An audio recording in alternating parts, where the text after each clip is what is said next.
নমস্কার, আমি সম্রাট। শুরু করছি বিশেষ অনুষ্ঠান টিকট্যাক। আমাদের সঙ্গে এই মুহূর্তে উপস্থিত আছেন সিপিআইএম নেতা মোহাম্মদ সেলিম। সেলিমদা, প্রথমে যেটা জিজ্ঞেস করার, যে নির্বাচন মানে খুব টাফ একটা জায়গা, সবসময় প্রতিযোগিতার একটা ব্যাপার থাকে, কিন্তু এবছরের লোকসভা নির্বাচন আপনাদের কাছে কতটা টাফ বলে মনে হচ্ছে? বামপন্থীদের কাছে প্রত্যেকটা নির্বাচনে সিরিয়াস এবং একটা সংগ্রাম, কঠিন সংগ্রাম। আমরা যখন কঠিন সংগ্রাম বলি অনেকে বলে ভয় পেয়ে গেছে, কিন্তু যে কোনো কাজই বামপন্থীরা এই জন্যই বামপন্থী হয় যে কঠিনকে কিভাবে সহজ করতে হয়, হাসিল করতে হয়, অর্থাৎ প্রতিরোধের মুখে পড়ে কীরকম ঝলসে যেতে হয় এবং কিভাবে জয়কে ছিনিয়ে আনতে হয়, এই প্রতিজ্ঞাই করা হয়, এই শপথই নেওয়া হয়। এবং মানুষকে, সমর্থককে, কর্মীকে, দরদিদেরকে আমরা এটাই বলি যে রাফ হবে না, কিন্তু টাফ হবে। কারণ কেউ কেউ তো বলে রাফ অ্যান্ড টাফ, আমরা বলি রাফ নয়, কিন্তু টাফ হতেই হয়। একটা সময় ছিল যখন প্রথম বিধায়ক হিসাবে একজন অভিনেতাকে বামফ্রন্ট বা সিপিআইএম পাঠিয়েছিল এই রাজ্যে, আর এখন আপনারা অন্য দলের থেকে যখন অভিনেতা অভিনেত্রীরা যাচ্ছে নির্বাচনে লড়াই করতে, তখন সেটাকে আপনারা কটাক্ষ করছেন। বামপন্থীরা প্রথম একজন অভিনেতাকে পাঠিয়েছে তা বলে নয়, সমাজের বিভিন্ন অংশের মানুষ তার রাজনীতি সচেতন হবেন, রাজনীতিতে অংশগ্রহণ করবেন এবং জনপ্রতিনিধিত্বে যদি সুযোগ থাকে তাহলে জনগণের প্রতিনিধি হবেন, নির্বাচিত হবেন। এটা বামপন্থীরাই বলে। এখন তুমি বামপন্থী দক্ষিণপন্থী বলতে তো পরিষ্কার কী হবে, তোমাকে বোঝাতে হবে না, তোমার দর্শকদেরও বোঝাতে হবে না। এবং দেখবে যদি শুধু অভিনেতা অভিনেত্রী কেন, ডাক্তার, উকিল, অধ্যাপক, উপাচার্য, একেবারে শ্রমজীবী মানুষ, ক্ষেত মজুরের পাশাপাশি বিভিন্ন অংশের মানুষ বামপন্থীদের আন্দোলনে সংগ্রামে সামিল হয়েছেন। এবং অনেক যাদের বলছো অভিনেতা অভিনেত্রী, এই প্রজন্ম হয়তো জানে না যে 40-এর দশকে, 50-এর দশকে যারা গণনাট্য আন্দোলন করেছে, পথনাটক করেছে, গণসঙ্গীত করেছে, সেইভাবেই গড়ে উঠেছে। এবং আন্দোলন সংগ্রামের মধ্য দিয়ে যেরকম নেতা গড়ে ওঠে, সেরকম তারা তাদের ফিল্ডের নেতা হয়েছে। ভালো ডাক্তার যেমন হয়েছে, ভালো শিক্ষাবিদ যেরকম হয়েছে, সেরকম ভালো সঙ্গীত শিল্পী হয়েছে, ভালো সঙ্গীত পরিচালক হয়েছে, ভালো সিনেমা পরিচালক হয়েছেন, ভালো অভিনেতা হয়েছেন, ভালো অভিনেত্রী হয়েছেন। এটা হচ্ছে বামপন্থা। আর উল্টো দিকে হচ্ছে আবার যে তুমি সরাসরি রেডিমেড কিনে নিলে, ভাড়ায় নিলে, প্রযোজক যেরকম প্রযোজনার জন্য যেরকম বুক করে, শুটিংয়ের ডেট বুক করে, সেরকম যদি মুখ্যমন্ত্রী বা প্রধানমন্ত্রী যদি কিছু তারিখ বুক করে দেন, বা কোনো কোম্পানি, আমি আবার বলছি, কোনো প্রোডাকশন কোম্পানি যদি মনে করে যেরকম তুমি শুটিং ফ্লোরে কয়েকটা ডেট দাও, সেরকম তুমি ব্রিগেড প্যারেড গ্রাউন্ডে বা শহীদ মিনারে বা কোনো মঞ্চে কিছু ডেট দিয়ে দাও। তো এটা হচ্ছে এটা একটা প্রফেশনালিজম, এটা একটা পেশাদারিত্ব, কিন্তু সেটা রাজনৈতিক যে সংগ্রাম সেটা বিবর্জিত এবং সেই জন্য সেটা নীতি বিবর্জিত। একজন অভিনেতা বা অভিনেত্রী যদি রাজনীতিতে আসেন, যেমন একজন ডাক্তার, উকিল, অধ্যাপক আসবেন, বা একজন শ্রমজীবী মানুষ যেরকম আসবেন, সেরকম আমাদের কাছে সেটা সুসংবাদ। আর একটা হচ্ছে, আমি সেই সময় বললাম যে না, আমি এরকম কিছুই ভাবলাম না মানুষের জন্য, আর লোকসভা নির্বাচনের সময় আমি রাজনৈতিক সচেতন হয়ে গেলাম, তাহলে এটা তো অনেকটা ব্রিগেড প্যারেড গ্রাউন্ডে যদি পাগলু ডান্স করে, আচ্ছা আচ্ছা ভালো একজন অভিনেতা হতে যদি ইডেন গার্ডেনে এসে যদি লুঙ্গি ডান্স করে, তো এটা নিয়ে কটাক্ষ করছি আমরা। লুঙ্গি ডান্সও খারাপ নয়, পাগলু ডান্সও খারাপ নয়, কিন্তু এটা হচ্ছে মানুষের প্রতি মমত্ব বোধ থেকে দরদি হয়ে রাজনীতিতে অংশগ্রহণ করা এবং তাতে নির্বাচনে লড়া। এই জন্য একজন অভিনেতাকে আমি বিধায়ক করে দিলাম, এরকম তো নয় অভিনেতা বলে, সে সারা জীবন যদি কলাকুশলীর দিনে সংগঠন করছেন, আর তার জায়গা থেকে দাঁড়িয়ে তাদের বহুদিন পরে, বহু বছর পরে পশ্চিমবঙ্গে চতুর্মুখী নির্বাচন হতে চলেছে। এই চতুর্মুখী নির্বাচনে অনেকেই মনে করছে সব থেকে বেশি সুবিধা হবে ভোট কাটাকাটির ফলে বামেদের।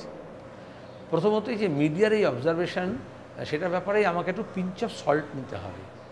এখন তোমরা ধরে নিলে চতুর্মুখী হবে, কেন ধরে নিলে? কারণ 1 বছর ধরে নম হচ্ছিল বলে। আদতে হবে কি না সেটা দেখো।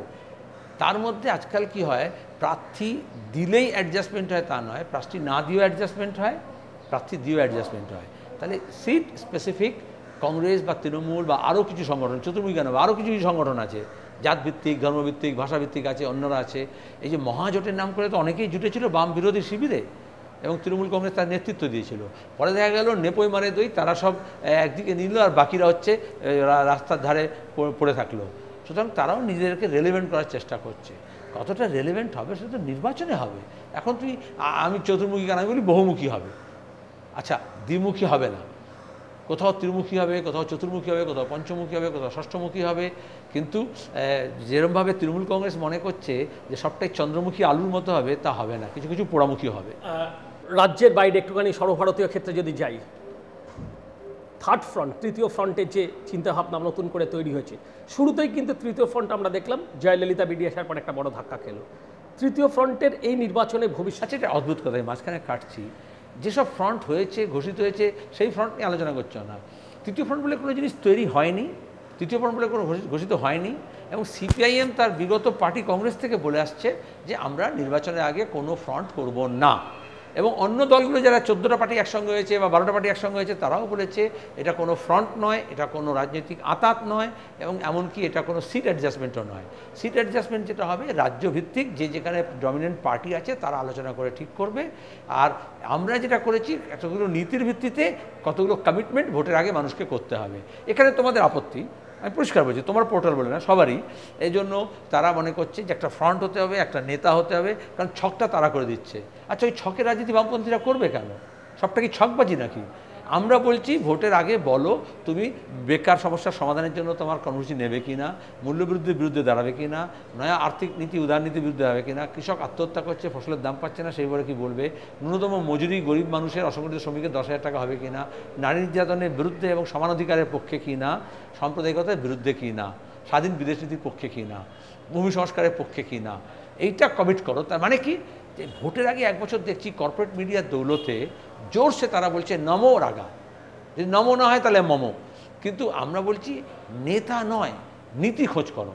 এবং অন্য দলগুলোকে যে বামপন্থীরা এটা করে, কিন্তু অন্য দলকে যে প্রভাবিত করি, তাই তোমাদের আপত্তি যাচ্ছে। নীতির ক্ষেত্রে একটা জায়গায় বলছেন, এখানে সেদিন একটা জিনিস জিজ্ঞেস করার, যে 8-এর দশক কিংবা 9-এর দশকের একটা খুব জনপ্রিয় স্লোগান ছিল মূলত সিপিএমের, পর আমি ধরে নিচ্ছি বামপন্থীদের স্লোগান, লাল কিলা পর লাল নিশান মাংরা হ্যায় হিন্দুস্তান, এখনও আছে। কিন্তু এই স্লোগানটাকে যখনই দেখা গেছে যে সরকার গঠনের ক্ষেত্রে, সরকারে যাওয়ার ক্ষেত্রে যখনই উঠেছে, তখনই কিন্তু সিপিআইএম মূলত পিছিয়ে এসেছে। মানে প্রথমেই ভাবে জ্যোতিবাবু, এবং এটা তো ব্রিগেড প্যারেড গ্রাউন্ডে দিল্লি চলো, দিল্লি গড়ো, বাংলা গড়ো বলে ঘোষণা করে দিয়ে দিল্লির মসনদ দিকে বসে যাওয়া নয়। এটা আবার নরেন্দ্র মোদী আহমেদাবাদ থেকে বেরিয়ে এসে গুজরাতে থেকে গোটা দেশে যদি আমি প্রধানমন্ত্রী হতে চাই, তাহলে নকল একটা লালকেল্লা বানিয়ে আর তার ভাষণ দেবো, সেটাও নয়। বামপন্থীরা যেটা করে, এটা তো খেলো নয় রাজনীতিটা, এটা কোনো মুখোশ পড়া রাজনীতি নয়। সেখানে দাঁড়িয়ে আমরা যখন বলি লাল কিলে পর লাল নিশান মাংরা হিন্দুস্তান, এটা সংসদ দখল করার জন্য নয়, এটা হচ্ছে রাষ্ট্রপতি ভবন দখল করার জন্য নয়। তাহলে আমরা বলতাম রাষ্ট্রপতি ভবন বা হচ্ছে সংসদ। লাল কিলাটা হচ্ছে আমাদের দেশের স্বাধীনতা আন্দোলনের সময় ইউনিয়ন জ্যাক নামিয়ে সেখানে তেরঙ্গা ঝান্ডা লাগানো হয়েছিল স্বাধীনতার সিম্বল হিসেবে, প্রতীক হিসেবে। কিন্তু আমরা মনে করি সেই স্বাধীনতার সুফল দেশের গরিব মানুষ, আপামর জনসাধারণ পায়নি। তাহলে শ্রমজীবী মানুষ, ক্ষেত মজুর, অসংগঠিত শ্রমিক, কৃষক, বেকার যুবক, নির্যাতিতা মহিলা, তাদেরকে যখন আমরা উদ্বুদ্ধ করতে চাই, তাহলে আমরা বলি দেশটা এমনভাবে পরিচালিত হবে যেটা গরিব মানুষের সপক্ষে হবে।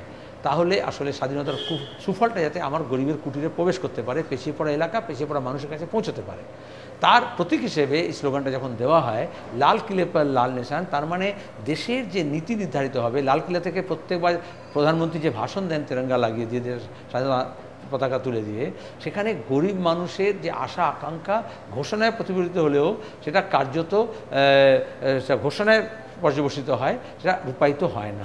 সরকার থেকে পেছিয়ে যান কেন দায়িত্ব দিয়ে, যদিও সেটা অস্পষ্ট উচ্চারণ করলে। কমিউনিস্ট পার্টি কোনো একজন ব্যক্তির ইচ্ছায় বা ঘোষণায় চলে না। কমিউনিস্ট পার্টি চলে তার একটা কর্মসূচিগত, আদর্শগত ভিত্তি জায়গা থেকে এবং কর্মসূচিগত দিক নির্দেশ থেকে।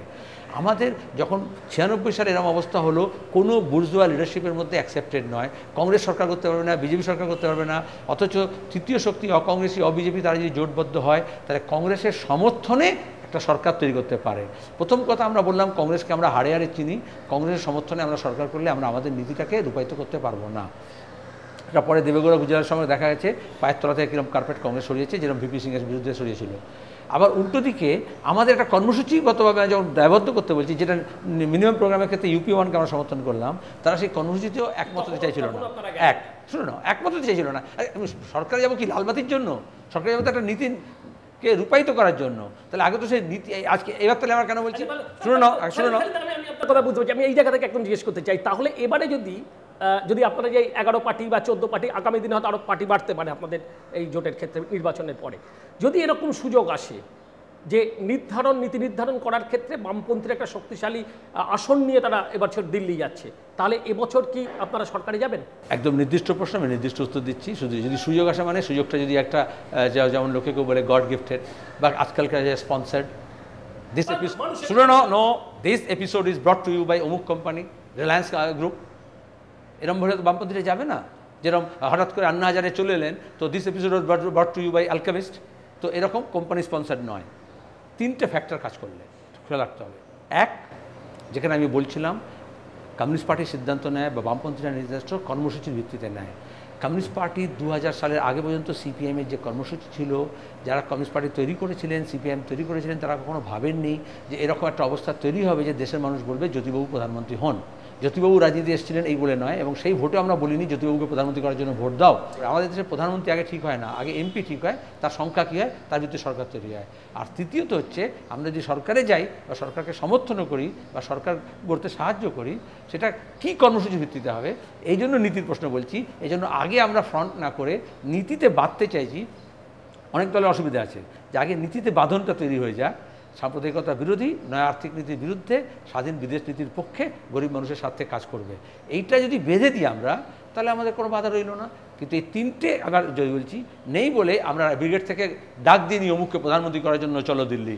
আমরা বলেছি মানুষকে যে এমন জনপ্রতিনিধি বাড়ান যাতে এই তিনটে শর্তটার মধ্যে একটা শর্ত যেটা সিপিএমের কাছে ছিল সেটা আমরা ইতিমধ্যেই পালন করেছি, দ্বিতীয় শর্তটা মানুষের কাছে আছে, সেটা মানুষ ভোটে ঠিক করবেন, আর তৃতীয় শর্তটা যে অন্যান্য দলের কাছে আছে, সেই দলের কাছে আমরা বলছি এসো আমার সঙ্গে যদি আসন সমঝোতা করতে চাও বা একসঙ্গে যদি চলতে চাও, তাহলে লক্ষ্যটা স্থির করো, কর্মসূচিটা স্থির করো। সেলিম দা, আপনাকে অসংখ্য ধন্যবাদ।